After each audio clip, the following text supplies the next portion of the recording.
আপনি খুব fluent English বলতে পারেন, পারলে খুব ভালো, না পারলেও ভালো, শিখে নিন একটু একটু করে। এরকম ইচ্ছা অনেকের মনেই থাকে। কাউকে ইংলিশ পরপর করে বলতে দেখলে মনে হয় আমি এরকম বলতে পারলে খুব ভালো হতো। ইচ্ছাটা একটু থাকে মনের মধ্যে, তারপর কয়েকদিন বাদে আবার উধাও হয়ে যায়, যেরকম ছিল ওরকমই হয়ে যায়। আমাদের একটু অসুবিধা হলো, আমরা শুরু করতে পারি না, ভয়ে, চিন্তায়, ভাবনায় কে কি বলবে, পারবো কিনা, হাজার রকমের, শুরু করতে গেলে 10 রকম চিন্তা মাথায় এসে ঢুকে যায়, এই ভয়ে আর শুরু করতে পারি না। আবার অনেকে কারণও দেখায়, আমার বাড়ির পরিবেশ ভালো না, বলার লোক পাই না, এরকম অনেক অনেক কারণ দেখা যায়। কোনো কারণই কারণ নয় যদি আপনার ইচ্ছা থাকে শেখার। আর যদি ইচ্ছে অল্প অল্প থাকে, কাউকে দেখলাম হঠাৎ ইচ্ছে হলো, একটু করলাম, পারলাম না, সব বাদ দিন, সব ছাড়ুন, শুধু একটা কথা বলুন, yes I can, and if you want to learn I can help you, little by little, একটু একটু করে। ওসব কথা পরে হবে স্পোকেন ইংলিশে, আজকে ইনফিনিটিভকে অনুবাদটা হয়ে যাক প্রথমে, তারপর বলবো পরে, ঠিক আছে? কি লিখেছি? রবীন্দ্রনাথ ঠাকুর প্রথম ভারতীয় ছিলেন যিনি নোবেল পুরস্কার পান। আস্তে আস্তে একটু একটু করে ট্রান্সলেশন করতে হবে, এবং করার সময় আমি তো উত্তরটা লিখে দেবো, কিন্তু আপনি একটু দেখুন, রবীন্দ্রনাথ ঠাকুর প্রথম ভারতীয় ছিলেন যিনি নোবেল পুরস্কার পান, কোথা থেকে লিখতে শুরু করা হবে? আমি বলেছিলাম প্রথমে সাবজেক্ট আর ভার্ব লিখতে হয়। সাবজেক্ট মানে কর্তা, সেন্টেন্সে কার সম্পর্কে বলা হচ্ছে, what is the sentence about Rabindranath Tagore. তাহলে প্রথমে লিখতে হবে রবীন্দ্রনাথ টেগোর, তারপরে লিখতে হবে ওয়াজ, ছিলেন, দ্য ফার্স্ট ইন্ডিয়ান। এর মধ্যে কোন শব্দটা এমন আছে বলুন যেটা আপনার জানা নেই? Rabindranath Tagore was the first Indian who, মানে যিনি, who won the Nobel prize, who receive the Nobel prize, ঠিক এরকম।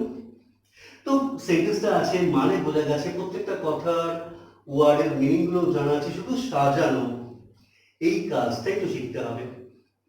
রাইটিং স্কিলকে স্ট্রং করার জন্য প্রথমে ছোট ছোট সেন্টেন্স এরকম শিখতে হয়। আমি দেখেছি অনেকে গ্রামার শেখানোর জন্য অনেকে এগিয়ে আসে, বোঝানোর জন্য অনেক কিছু, শুধু রাইটিং এর ব্যাপারটা যখন আসে তখন আর ওই ঝুঁকিটা কেউ নিতে চায় না, এ অনেক ব্যাপার। আমি ঝুঁকিটা নিয়েছি, আমি একটু একটু করে রাইটিং শেখাবো, ট্রান্সলেশন করে, কিন্তু তার সঙ্গে গ্রামারটা খুব একদম পিওর গ্রামার শিখে তবে রাইটিং, পিওর গ্রামার শিখে তবে স্পোকেন, গ্রামারটা খুব ভালো করে শিখতে হবে। আচ্ছা, তাহলে কি হলো ব্যাপারটা? লিখে একটু একটু করে প্রথমে যে সেন্টেন্সটা লিখবো সেটা কমপ্লেক্স সেন্টেন্স হবে। আগের দিন বলেছিলাম কমপ্লেক্স সেন্টেন্স, সিম্পল সেন্টেন্স এসব সম্পর্কে পরে আমি জানাবো, এখন লিখি। কি লিখবো? রবীন্দ্রনাথ টেগোর, রবীন্দ্রনাথ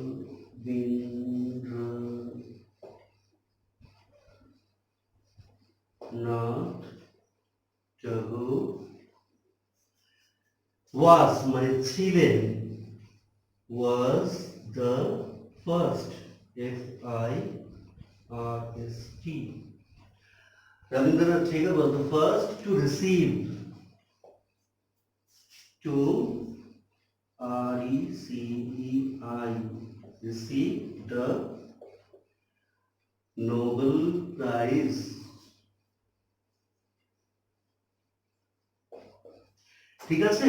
কিরম ছিল? রবীন্দ্রনাথ ঠাকুর ছিলেন, কি লিখেছি? রবীন্দ্রনাথ টেগোর ওয়াজ, প্রথম ভারতীয়, মানে was the first, first Indian, ইন্ডিয়ানটা লেখা হয়নি, was the first Indian, Indian কেন, তিনি প্রথম এশিয়ান ছিলেন, to receive the Nobel Prize। এই সেন্টেন্সটা সিম্পল সেন্টেন্স, এই যে উপরে লিখেছিলাম ইনফিনিটিভ, আগের দিন পড়েছিলাম, ইনফিনিটিভ মানে ভার্বের আগে একটা টু বসাতে হবে, রিসিভটা ভার্ব তো পাওয়া, তার আগে একটা টু বসিয়েছি, টু রিসিভ মানে পাওয়া। এই হয়েছে অনুবাদ। কি কি শিখছি আমরা?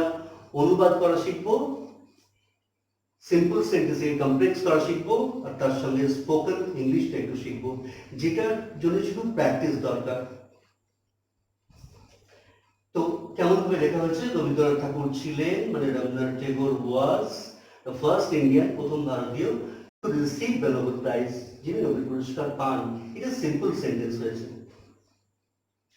এবার এটাকে কমপ্লেক্স সেন্টেন্স করতে হবে, যেহেতু লেখা আছে ইনফিনিটিভ দিয়ে অনুবাদ, ওই জন্য অনুবাদটা ইনফিনিটিভ দিয়ে করেছি। এটা কিন্তু simple sentence, SIMPLE, simple sentence.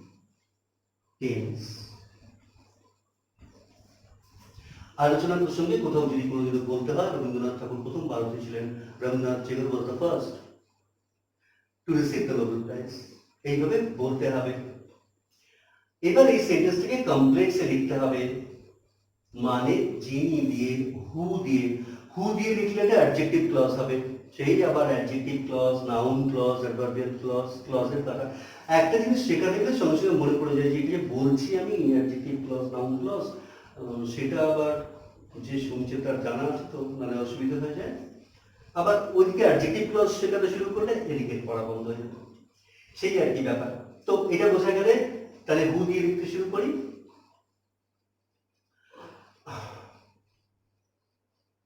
আচ্ছা, ওপরের লেখাটা মুছে দিই, রবীন্দ্রনাথ ঠাকুর প্রথম ভারতীয় ছিলেন, বোর্ডটা ছোট, জায়গার অসুবিধা হয়ে যায়। আচ্ছা, এখানে একটু ছোট ছোট করে লিখছি, নিচে লিখছি, এরকম লিখতে হবে, ইট ওয়াজ রবীন্দ্রনাথ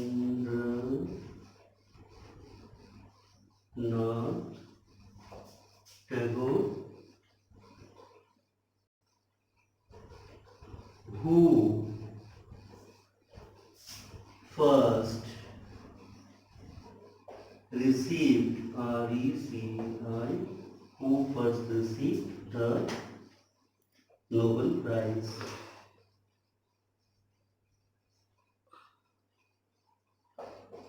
এই যে সেন্টেন্সটা টু ইনফিনিটিভ দিয়ে ছিল, এটাকে যখন হু দিয়ে করলাম এটা কমপ্লেক্স হয়ে গেল, মানে অ্যাডজেক্টিভ ক্লজ দিয়ে কমপ্লেক্স হলো। এটা করতে গেলে আমাকে ইট ওয়াজ দিয়ে সেন্টেন্সটা শুরু করতে হলো, কারণ এখানে হু দিয়েছিলাম, হুটা যার বদলে বসানো হচ্ছে তার ঠিক পাশে বসাতে হবে, এই জন্যই সেন্টেন্সটা ইট ওয়াজ দিয়ে শুরু করতে হলো।